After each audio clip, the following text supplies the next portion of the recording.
a little bit late, but welcome to the latest in the series of the History of Change talks, this one on the history of the welfare state.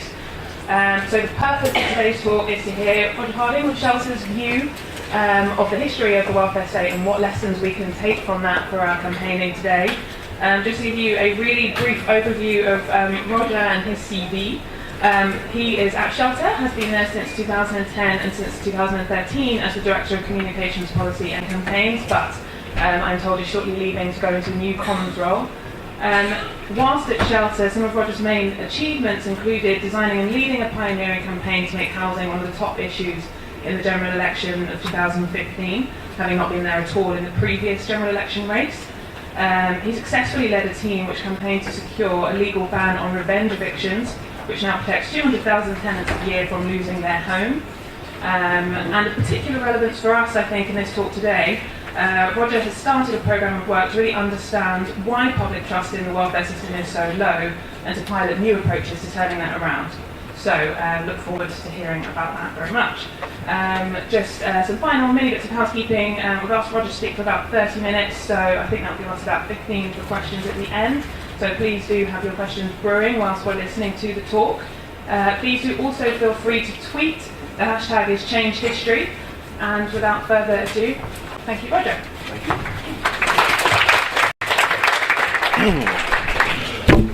So thank you, and apologies that this started so late. I got a phone call about 5 minutes after it was due to start telling me that it was started. So which is due to a diary cock-up by me, so apologies for the general sweaty, rushed demeanour. I look like a madman bolting down Clerkenwell Road 2 seconds ago. So, I've got time the right way. So what I'm slightly boldly going to try and cover is lessons for campaigners from the history of the welfare state. Quite bold, because I'm covering it from the welfare state post the Second World War, so a long stretch of time, covering an awful lot of different issues, but I think there are some useful things to be brought out from it. So, very quick intro to what I'm going to be talking about. So, it's about the welfare state, broadly defined, but particularly covering the main bits you often be aware of, sort of social security system that we've got, the NHS, the education system, the pension system, which by some is seen as slightly separate from the social security system, and a few other bits and pieces, but those are probably the main elements to it. And why I care about it, and I personally care about it because I'm sort of quite focused and dedicated to sort of campaigning around domestic inequality issues, and there are numerous things that contribute to inequality, its increasing and its reduction, but one of the biggest impacts around reducing it is the creation of the welfare state. Far from the only, but certainly a very big and important one. So I think it's amazing to say, I think it's an amazing achievement and really inspiring, which makes it worth looking at. And it's also sort of just personally really important to me. Growing up, I grew up in a family that often needed to rely on the welfare system, benefit system at different points. So very thankful for it, but also very exposed to the very complex views that people have about it, recipients, and the views the recipients have about it themselves. So what I'm going to attempt to do, slightly boldly, is to walk through the history of the welfare state and draw out lessons from key periods in it. And it's basically, those lessons are going to be talking points. By the nature of trying to keep this to 20 minutes and half an hour, and the wide range of topics and so on, they're going to be broadly drawn lessons, and intentionally quite punchy lessons, but hopefully we can get to some of the detail about what those are based on in some of the questions. In terms of what it's based on, frankly, on the less scientific side, just an awful lot of reading by myself about this topic. On the more scientific side, a lot of work that Shelter's done in recent years, which I'll reference at the end, around trying to understand, particularly related to benefits, but not exclusively, why the welfare system is lacking in an awful lot of public support at the moment, and why that public support has been declining for the last 30 years. And then trying to understand where that public support has varied in the past and why that's been the case. So we've done actually quite a lot of historical analysis to try and inform our current campaigning strategy.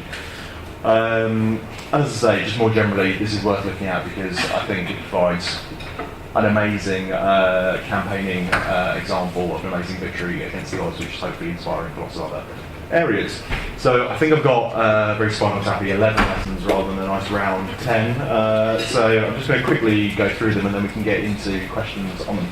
So, first up, lesson one. So going back to the 1940s, when you can chart the welfare state before the 1940s, but even as it is, charting it from the 40s onwards is quite bold for this talk. So, confining to the 1940s, one of the main lessons I think it's worth taking away, particularly for campaigners, is this point that basically big change doesn't happen overnight. So there is a slight story told about the post-45 settlement, and certainly probably most clearly this argument is made in Ken Loach's documentary called The Spirit of 45, that gives a very strong sense that the welfare state after the war sprung up very quickly and with an awful lot of sort of public fervour for it and almost sort of very overt socialist support by the British public. And while the creation in 45 of the welfare state was amazing, and some of the things were created at breathtaking pace, particularly the NHS, it didn't also just come as a big bang win. This was built up over years, decades of campaigning by certain political parties, by the trade union movement, and even some charities at the time. But also it was a very radical thing done by people who weren't particularly perceived to be radical at the time. So it's worth remembering, we tend to think now of Clement Attlee being a Labour Prime Minister who came in 1945 on the back of a landslide and became Labour's first majority government PM. Crucially, he'd been deputy PM for several years before. He's a very familiar figure to the British public and didn't look like a very revolutionary figure, partly because of his background, but partly because the public was just very used to him and the key role that he played in fighting the war. Secondly, things to do with the welfare state had been established during the war, so the state took a lot of control over hospitals during the war to care for people affected by the Blitz, and just by the frontline war itself. So there were a number of different changes that were already in place when it was created in 1945 that puts a lie to the idea that this sprang up very quickly in that kind of spirit of 45 way, and does a disservice to the amazing work of plenty of campaigners to plug away at this over decades. So that's the first one.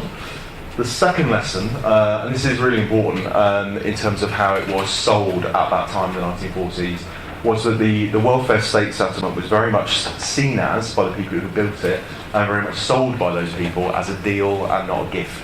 So this was very much the British public, the British state, coming good on the sacrifices that people had made during the war. So a strong sense that they'd put in the contribution of sometimes putting their lives on the line, but certainly going through the Blitz, going without food and clothing and so on, and it was only right that that contribution was returned with some obligations from the state back to them. So having put in all of that, it was only fair that they could reasonably expect from the state a decent job, a decent home, and some protection should someone fall ill.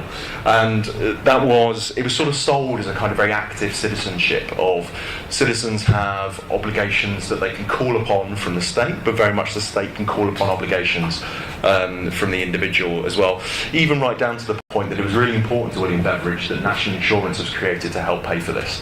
So at the time, income tax wasn't paid by at least half of the public. It didn't stretch very far down. So it's important to create national insurance to basically give most people a sense that they were paying into the system, so that they felt some ownership over it, and then crucially it didn't feel like charity because they were paying for it, which I think is an interesting thing to sort of reflect on, for example, in some of the modern day debates around basic universal income or citizens' income and so on, that actually in the foundation of the welfare state, paying in and being seen to contribute was actually a really integral part of selling it and it being perceived to be not charity. And I think another point to make on this is, particularly for those of us who work in and around charities, is that we can, by the nature of the jobs that we do and the organisations that we work in, we can tend to often think in very similar ways. And in this area, we can miss that for most of the public, issues around welfare are very much seen in deserving and undeserving groups, categories, deserving and undeserving people, or deserving and undeserving poor people. And there tends to be a sort of thing said that at the moment the debate around welfare is too characterised by that, and we need to go back to a time where it wasn't characterised by by that. And that time didn't exist. I've not been able to find a moment where issues around welfare or public goods wasn't portrayed in that particular way. And I mean, seriously going back to try and see if there was any time on this. So you hilariously get examples, even back in, say, ancient Rome, of there being complaints about the undeserving poor, taking things that they hadn't paid for. So one emperor complaining about people nicking free shade from the Colosseum at one point. Nearest home in Britain, there was an amazing set of, or a particular moral panic and scandal in Elizabethan times around this idea that there was a large number of fake blind beggars. They were pretending to be blind to try and get hold of your money and were actually completely undeserving. And so there never was a time where there wasn't that split. And that is typically always as the public has seen it. The job of campaigners, in my view, particularly campaigners who are looking to support the welfare state, is to dial up the deserving bit. And I'll come on exactly how you might want to go about doing that. So sort of talk about, not myth bust, because that rarely ever works, but instead just talk about the cases that we do think are worthwhile and care about to drown out, frankly, and put in their proper minority place in cases where people are undeserving. The third lesson that I want to come on to is around patriotism and what that can do in terms of building a common cause. Now, clearly you've got to be judicious in how patriotism is used in campaigning, and it can obviously be used to campaign for a lot of awful things as well as very good and progressive things. But it was, in this instance, around the creation of the welfare state in the 1940s, used very positively and to build a sense of solidarity amongst people, and I'll come on to across classes as well. So for Attlee and plenty of others, this is the language that they use, that we are all citizens of this country, all bound together with obligations to each other and back to each other. And through analysis that I'll share a link to afterwards, there's some really good academic analysis that's been done of the speeches used by Attlee, FDR and Lloyd George to sell welfare systems, the New Deal or the Edwardian welfare system. And crucially, they didn't talk an awful lot about inequality and poverty. They wanted to fix both, very much so, and would say so privately, but in a lot of their speeches, they talked very much about patriotism, they talked about common values, they talked about traditional values, or the New Deal is the best of America, the welfare state is the best of Britain. So again, helping people to not feel that it was too radical. And for example, you guys did the work that you guys did around HMS Bulwark is a great example of that. Patriotism used well, binding people together in a common cause and talking very much and very positively about this being the best of a country's values. So that's worth keeping in mind in this. I mean, the other thing that helped to build a lot of solidarity is worth briefly saying during this period is thankfully we won't recreate or it won't be recreated, that did help, and it is worth mentioning. It's just because it's often forgotten, huge amounts of internal migration that happened during the war. There's some suggestions that up to 1 in 3 people had to change their postcode during that period due to the evacuation of children. Certain industries had to move dramatic amounts of distances as well. And as I may come on to, if there's a chance in question, some amazing stories and hilarious stories about how people suddenly discover a part of the country they've never seen before and wonder kind of how it works. Including just one snippet of that, of one, Richard Titmuss relays one of an inner city child relaying to his mum when she came to visit him, of just pointing around the general space around him and going, "Mum, this is spring, they have this here once a year." Because the smog in the inner city had meant they hadn't really seen meaningfully what the difference in seasons were. Lesson 4, very much in the 40s and before, it was built by building solidarity across classes. There really hasn't been many big positive dramatic changes in the welfare state without there being solidarity built between the working classes and the middle classes on that, and the post-45 stuff was no different. That's partly because the working classes have never been big enough, typically, to win a majority in terms of power, and not least because it's always been the case that a healthy chunk of the working classes don't necessarily vote for the most pro-welfare party in any given general election. And what Attlee and part of his team did, I mean, Attlee was a very sympathetic figure to middle class folk because of how he looked. He was like a middle class guy from Putney who'd served in the First World War, but also in terms of the language he used and also some of the benefits to the middle classes of the welfare state. One of the biggest benefits to the welfare state when it was first founded for the middle classes is the huge reduction they could benefit from in health insurance that they were otherwise having to pay huge sums for. Lesson 5, I'll try and speed up a bit. With great campaigning power comes great responsibility. A quote that I found out today is variously attributed on Wikipedia to Spider-Man's uncle, Churchill, and Jesus. So I take a pic of those, but it's very important in terms of, particularly here I'm thinking of the 1960s and 70s, where some of the first sort of modern campaigning charities are founded and start interacting with the welfare state. And I've sort of got a couple of very brief examples from about child poverty action group, CPAG, still very much around today. For those of you who work in UK poverty, you'll probably be very much aware of them.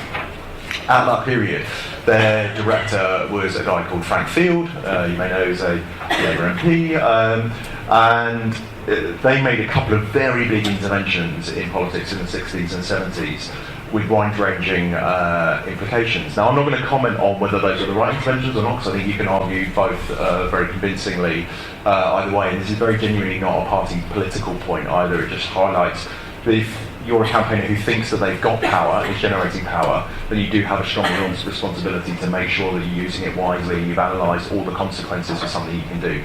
So one of those examples is the Frank Field and CPAG in 1970, just before the general election, launched a withering attack on Labour called "The Poor Get Poorer" under Labour.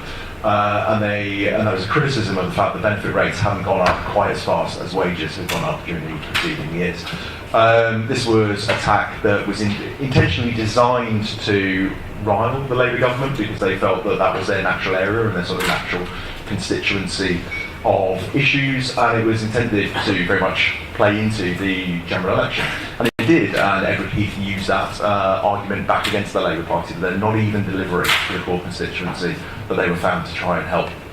Now, that got an awful lot of attention and arguably got some wins as a result of that, but clearly also had, arguably brought into help, contributed to bringing into government a government that was less aligned to CPAG's views.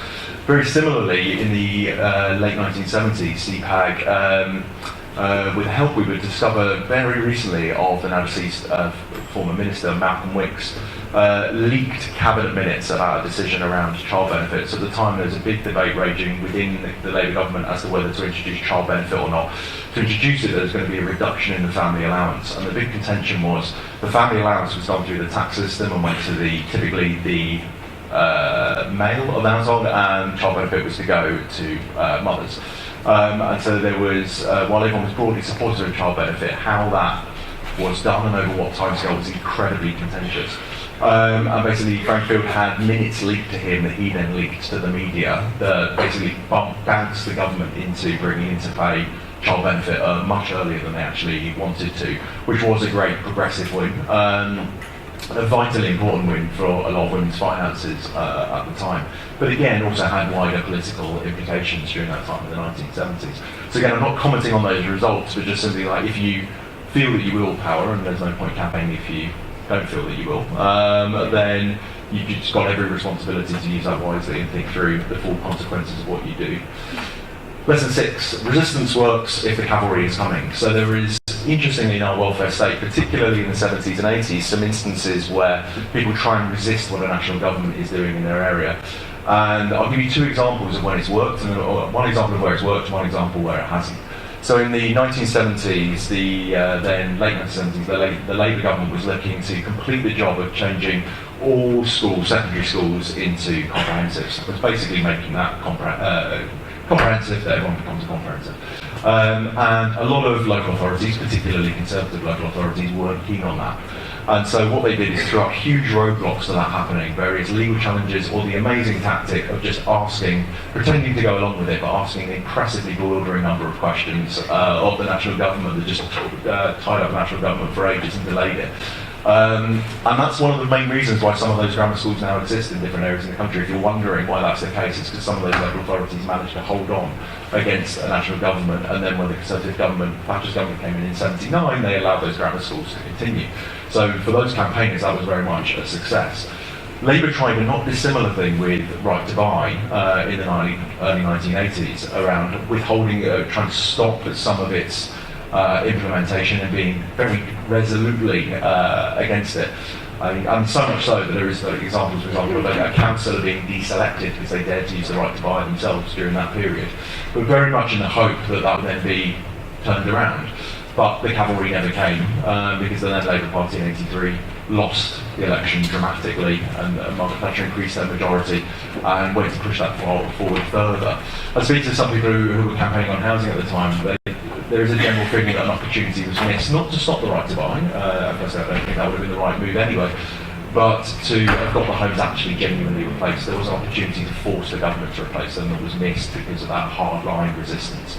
So as I say, the can work, you just need to know the cavalry is coming. Interesting one here around responding to public concerns about the welfare state can actually make those public concerns even worse, greater, depending on how you view it. So moving on to the 1990s, in the 1990s, benefit fraud was a particularly prominent issue. I mean, it's always kind of a prominent issue within the welfare benefit system, but it particularly was in the 1990s. So the incoming Labour government saw this very much from focus groups, that people were worried about benefit fraud, and decided, okay, people are worried about this, we should tackle this. And so you may, those old enough will remember lots of posters like this springing up, or versions of them from the 1990s, of, do you know who's following you, are you declaring out additional money, benefit cheats, we're watching out for you, and so on. Now there are two possible ways this could then play out when a member of the public saw this poster. They could see this poster and go, oh, awesome, the Labour government is responding to my concerns about fraud, and I'm sure they're tackling it and reducing it. Or they could respond to it and go, my God, it must be a massive issue if they're sticking up posters in my part of the world on every bus stop. And so interestingly, during that period, you saw levels of fraud go down to record lows. So the government delivered on the public's concern about that, but concern about benefit fraud rose during that period. So the government delivered, but got actually negative benefit for having done that because of the way the communications are doing. This is not, importantly, an argument to not talk about welfare fraud.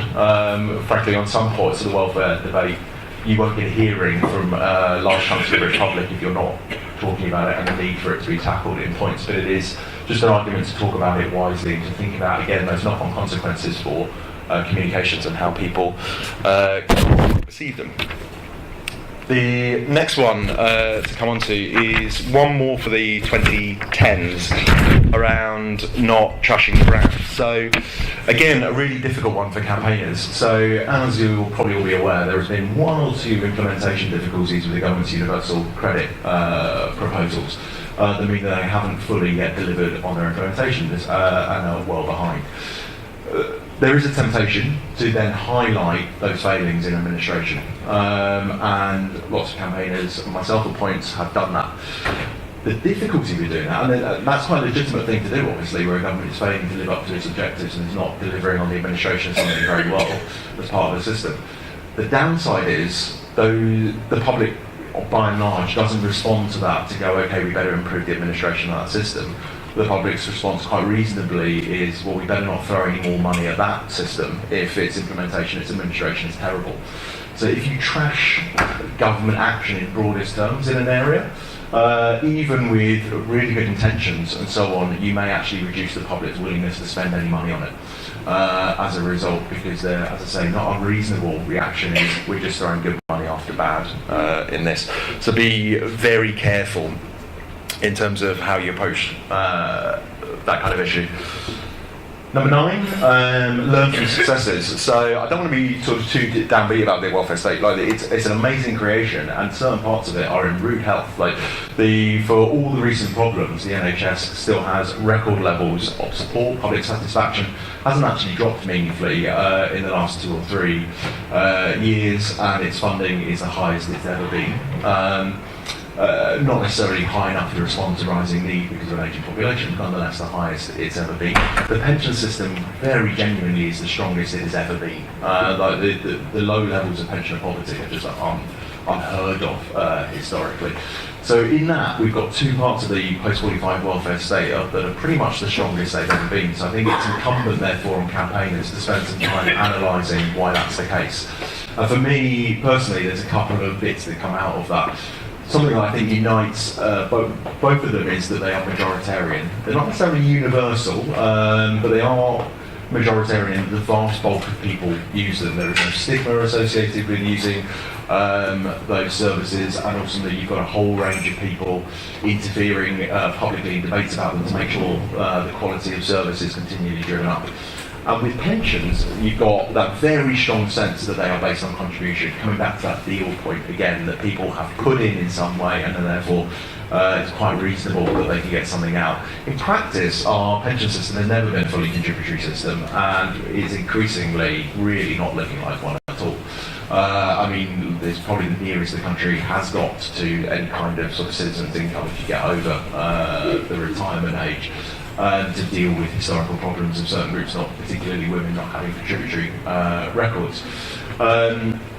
So I just think those two successes, particularly pensions and the NHS, are worth reflecting on. And those may not be the reflections you take from them, but thinking about why they've been successful when other areas of the welfare state have been less successful.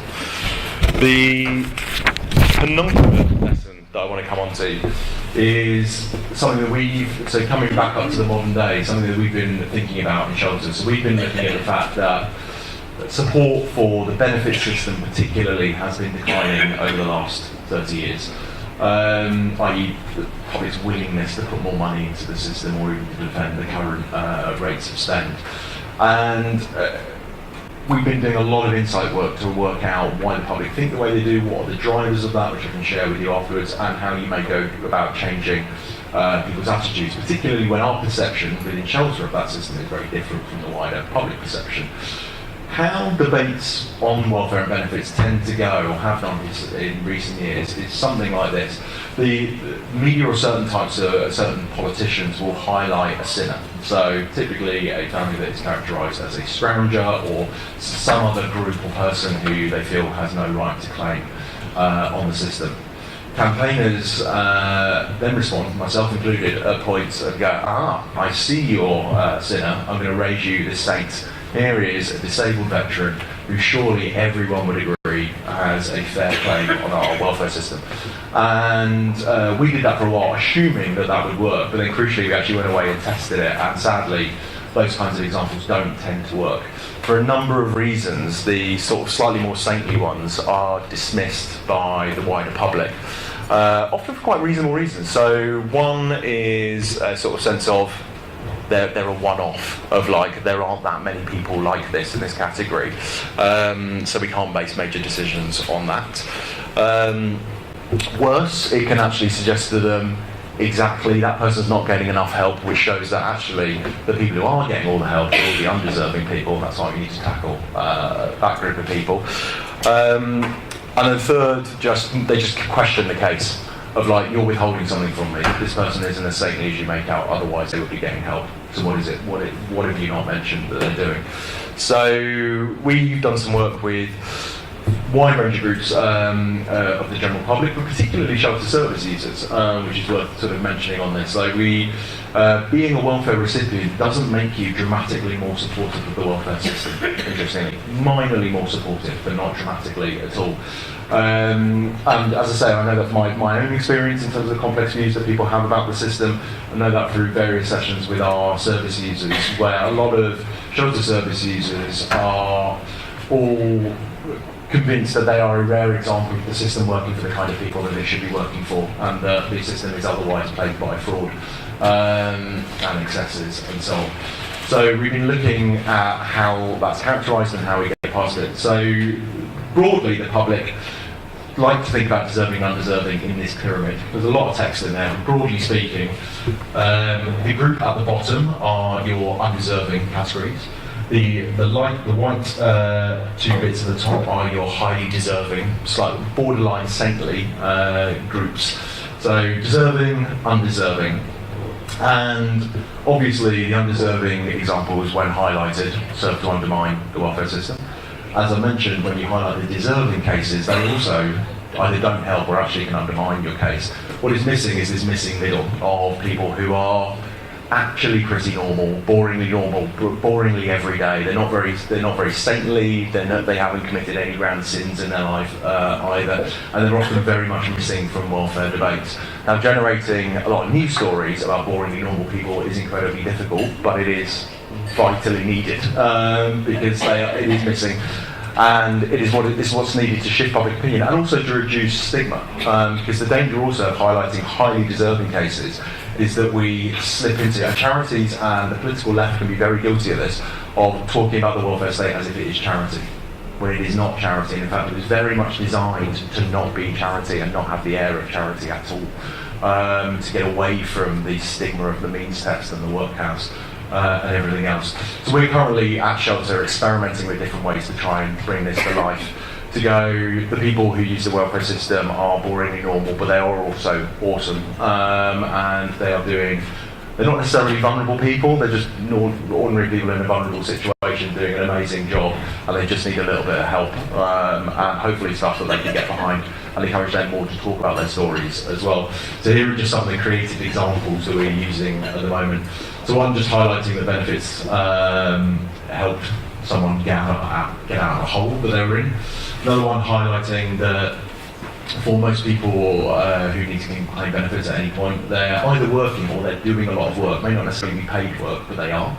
And often people who need to rely on benefits, which at any point could be any one of us, are often the strongest and most resilient people that you will meet. They don't deserve to be slightly othered as being vulnerable and out there. So let's celebrate how awesome they are. So using examples, so this case of this woman who has used shelter services in the past, who is incredibly awesome, who's really strong, resilient and so on, and case deserves to be celebrated and benefits rolled within that.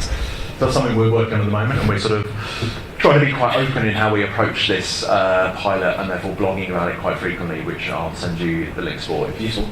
And then finally, my final lesson is the reason, more generally, like the reason why it's awesome that you guys do the change history stuff is that there's loads of really interesting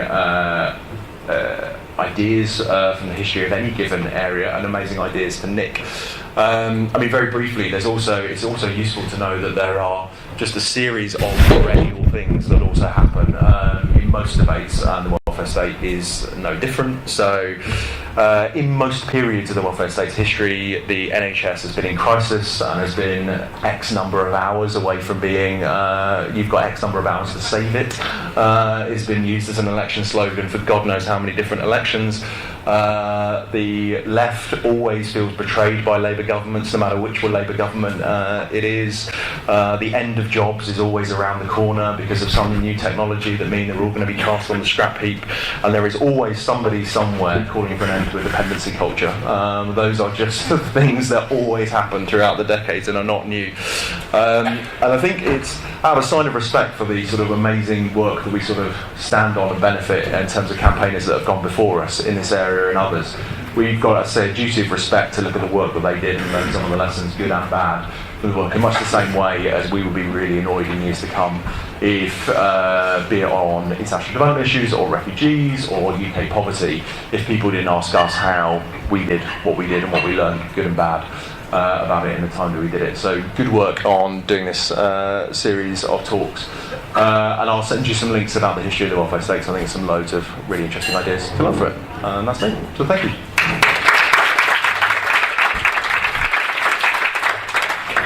Thank you. That was really very fascinating. Far too much content there for me to try and summarise, but I will draw out some things that I was struck by actually that are particularly of relevance for the process that we're going through at the moment in terms of really understanding how we campaign as an organisation. So you talked about long-term campaigning not being a big bang, but being a long, slow process. You talked about creating solidarity between the working and middle classes. That's certainly something that we're trying to do. Thinking about how you create or how you ensure that you have mainstream support behind you, and also really understanding your audience and talking in your audience's language. So I certainly found that quite heartening for those lessons. Does anyone have any questions? Thanks. My name's Claudia. I'm a Gender Equality Officer at Save Children. I had two questions actually for you.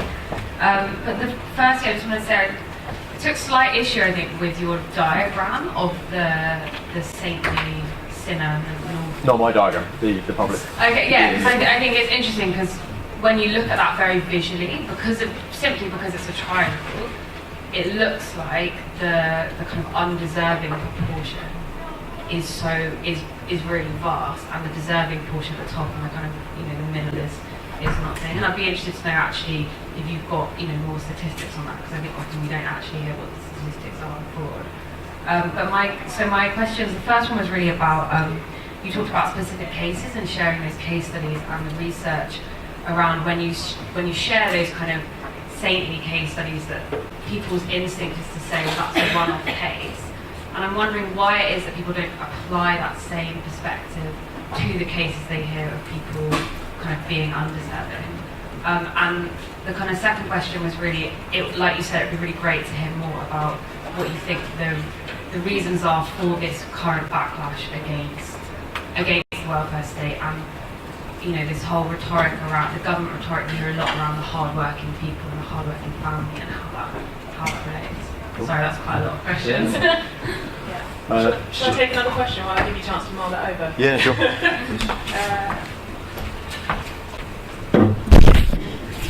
We spend quite a lot of our time talking about, when we're talking about patriotism aid, in thinking about how we make people see the aid budget like they see the NHS. But the big obvious difference is public engagement on a day-to-day basis in the work that's being done. So what differences do you think there are in trying to make that case when the public don't have those anecdotes and those experiences of what actually happens on a day-to-day basis? Yeah. That was really tough, given this Alzheimer area. But I'll try and think as I answer this question. So the triangle or pyramid was what service users and other public participants in focus groups drew themselves. Is their articulation of who the welfare system currently benefits, rather than it's perception rather than reality. And they did very much see that the bulk of money goes to the undeserving in those various categories. And it's an interesting question as to what drives this more generally, and the general backlash. I'll start with the backlash first. As I say, sort of some of the backlashes and messages on this are kind of perennials on this. We did an interesting, slightly geeky piece of analysis with the University of York. So the best data we've got over the last few decades on attitudes to welfare is from the British Social Attitude Survey, but that only goes to 1983. And welfare attitudes are actually quite supportive in 1983, and they've been dropping for the last 30 years. So we slightly lazily assumed that if you then extended that graph forward, or backwards even, to 1945, that it would have been even higher and they'd just been collapsing for so many years, whatever it is. So in a really unscientific way, we commissioned some academics at the University of York to go basically, can you complete that chart? I appreciate that you've not got the same surveys, and it's a really unscientific thing to ask, and you probably, if there's any research person in the room bristling at the idea of trying to do that, but nonetheless, they took up the challenge. I pulled together a load of interesting information and groups on this, and it actually showed that the early 1980s was actually quite a high point for public support for welfare benefits. The public was highly supportive of spending an awful lot more money during that time.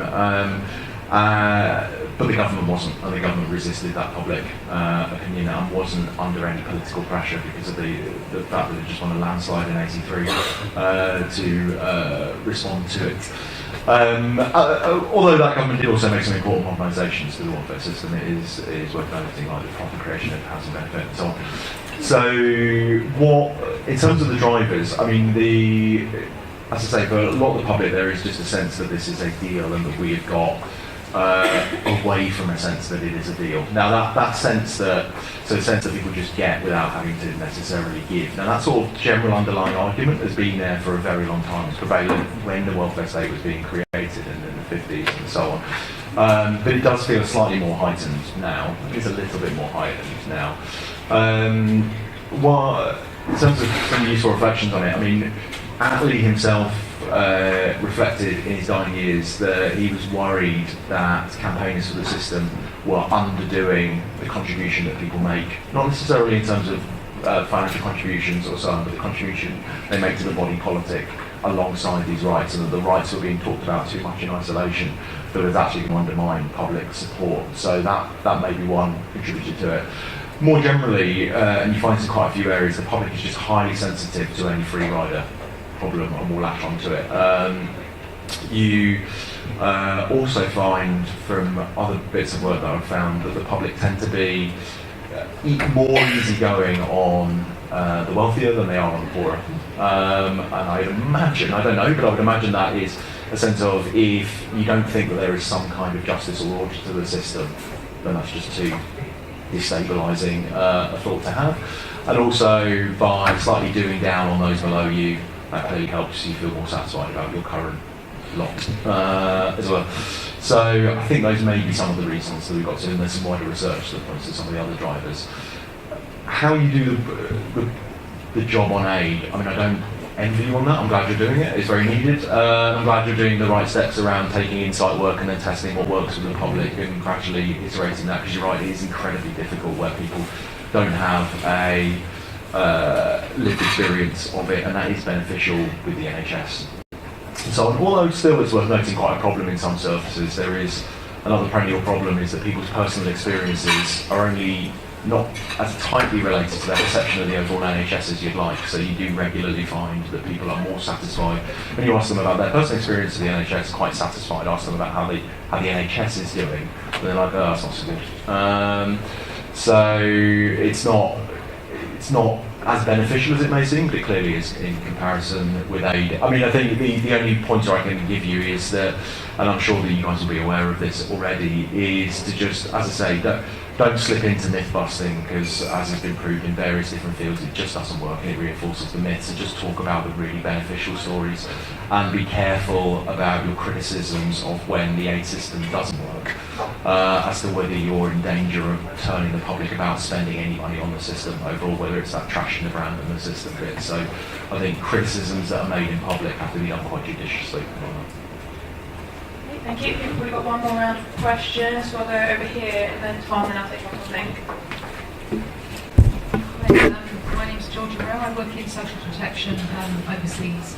And I was interested in the first point you made around the big change doesn't happen overnight. I guess what we tend to find in lots of countries overseas, to an extent that's true, we do need the campaigning and the civil society to pressure beforehand, but what you also often find is that really to make any big change in terms of government really meaningfully financially committing to a new social protection programme, that you have to have generally some kind of political crisis, that the political incentives have to be there for the government to realise that they need to demonstrate something big. So whilst campaigning and advocacy is necessary, it's often not sufficient without the political incentives. And I just wondered whether any of the research that you've done had kind of found that as well. I think the other point that's more of a reflection is just around the issue of the kind of deal and the bargain, which I'm not really, it's new to me and I've not really thought about it in those terms before. I think it raises some challenges for us in terms of the people that we are working with, promoting cash transfer programs for maternity grants and things. In the populations that we're dealing with are decades away from the tax system reaching that. They are never in the foreseeable future going to be financially contributing to a tax system. So maybe we need to think about emphasising the arguments around the other non-financial contributions that you just mentioned around contribution to productivity for children, future, the contribution in the future, but just a reflection. You're just coming up to Tom. Hi, I'm Tom Baker at Demobilisation here. Can you just reflect a little bit on the role of the various pressure groups that spring up at the same time as the creation of welfare states? So you mentioned CPAG, Sea Shelter, Age Concern, a bunch of these at that same time they also spring up to sort of defend interests and rights within the welfare state. And I think that's very different from the development sector, where most of us started doing service delivery and moved into advocacy and campaigning latterly. So what role has that played in creating where you've got to with this? Question. Thank you. And there's a couple on link. One is, you mentioned NHS and pensions continue to have broad-based support. What do you think are the main challenges around securing public support for child welfare specifically? And finally, I found the adverts really interesting, but noticed they were quite white. Are you planning to have a more diverse collection of posters and adverts? That one's relatively simple to answer, first of all, which is just my poor selection of the creatives that we're using. They are more diverse. I was just in a rush, just grabbing the nearest ones to hand in my email. But I'll take them back in order. So around the big change needing government, obviously, but then needing potentially a crisis. Sort of a couple of hopefully interesting reflections on that. One, I'm quite, as you probably picked up, quite an Attlee fan, hence I keep mentioning him, but he's quite an interesting figure in that he reluctantly got into politics because he started out doing charity work based on a charity that his old public school, Haileybury, were doing in the East End at the time, but actually really threw himself into it. And as soon as the First World War was done, and he was quite a war hero, and he immediately went back and did even more work in that area. And he gave up on charity in that area because he didn't think that charity could make transformative change, which I think is quite an interesting challenge to campaigners in the charity sector of, like, do we think we can make those big changes, and answering that question. Because Attlee ultimately felt in his time, I'm not saying it's correct, but in his time it was only through politics that big change could actually be made. I think that's not necessarily the case at the moment, otherwise I wouldn't be working in a charity. But I think it's a useful challenge to constantly reflect on as to whether we can make those big changes. In the history of the welfare state, I think it's certainly the welfare state is really bad at dealing with crises well in advance. We had to have a pensions crisis before we started dealing with the pensions crisis. It looks sadly like we're going to have a major social care crisis before we start building that meaningful new arm of the welfare state as well. And like I'd imagine climate change campaigners struggle with all the time of, like, how do you make a problem in the future feel very real and urgent and immediate today? And I've got no obvious answers to that beyond just campaigners being ready to seize the moments and the crises when they do come, and to their direction. And as I say, there were just some circumstances that thankfully we won't be able to rely on with the Second World War that did just make it so much more likely around the sense of patriotism had to be talked about and regularly used to get people to do amazing things of personal sacrifice during the war. And as I say, the levels of internal migration within the country of people seeing and meeting different people is unparalleled, basically. But just on the contribution bit, it's worth me just briefly noting as well that there's contribution in policy terms and there's contribution in terms of rhetoric, and it's worth thinking, and as you say, those non-financial ways are actually basically ways to talk about it in rhetoric terms. And it's worth thinking about this differently, because some people can get nervous about contribution rhetoric, and then instantly thinking, well, hang on, what about people who can't contribute? For example, historically, women have done very badly out of contributory systems where they've been done in strict policy terms. But I'd be quite a strong advocate of using the language of it where it's suitable in it, even if you don't necessarily have it in practice. And so our pension system increasingly is a meaningfully contributory one in policy. Around the new organisations that sprung up, so you're right, Tom, there's a whole swathe of organisations, particularly in the 1960s, that sprung up in sort of new campaigning organisations, and a lot of them sprung up to basically, as you may know, like to pick up the issues that the post-45 welfare state hadn't picked up. So there were some groups who hadn't done as well out of that settlement. So single mums was one case, particularly disabled people and particularly disabled children. I mean, because of some of the successes of the welfare state, some other issues actually started to spring up. So because we had a national health service, many more children were surviving difficult childbirth or surviving difficult decisions. That meant we had many more alongside population rising, children and adults with disabilities in a way we'd never had before that made it through to adulthood. And our benefit system just didn't know how to deal with that in the current system. So a lot of groups, particularly a lot of disability groups, were set up in that time to try and change that, and did that very successfully.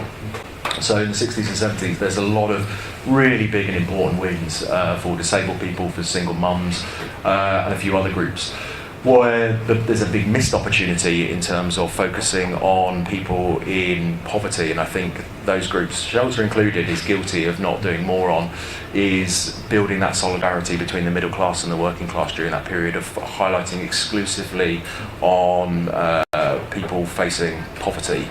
And there was quite a lot of work and time thought about whether we could make particularly the benefit system more proportional at the time. So this, and what that means by being more proportional is basically the more you put in, the more you get out. So if you contribute more, your pension's actually higher, whereas, because previously, and even now, we've largely got a welfare system that provides a minimum rather than anything that varies. And you'll find in plenty of countries on the continent that this varies. So your unemployment insurance will be X percentage of your current take-home pay up to a certain cap, or your pension will be relative. And those are were never fully pursued because of cost and because in the 1980s, a lot of them were removed, and I think that was a missed opportunity to bind the middle classes in for another generation that those campaigners arguably missed, although for understandable reasons. And then, yeah, very finally, very quickly, as I say, our creatives are far more diverse. It's just my poor selection of which ones I've highlighted. And then around, I think it is difficult, including on the deal work and other things like it, around with children, about where, again, children can't be meaningfully asked or sensibly asked to make any kind of contribution at that stage. I just argue, as ever, to just constantly do testing in this regard to make sure that, because often we find cases with children highly sympathetic, and sometimes the public do find that to be the case, and sometimes they don't, and sometimes that poses a whole series of questions about the parents that are instantly, very quickly conjured up with certain messages and certain posters that can actually send your audience the other direction. So sadly, I don't know the answer to that, but I would just say test to try and work out what that is. Great, thank you so much. I think you said that you had a couple of links of further reading. I'll send them round, yeah. Right, we'll have to send around. Rebecca is writing a blog, so I think that will come around shortly, which leaves us just to say thank you. Oh, thank you very much.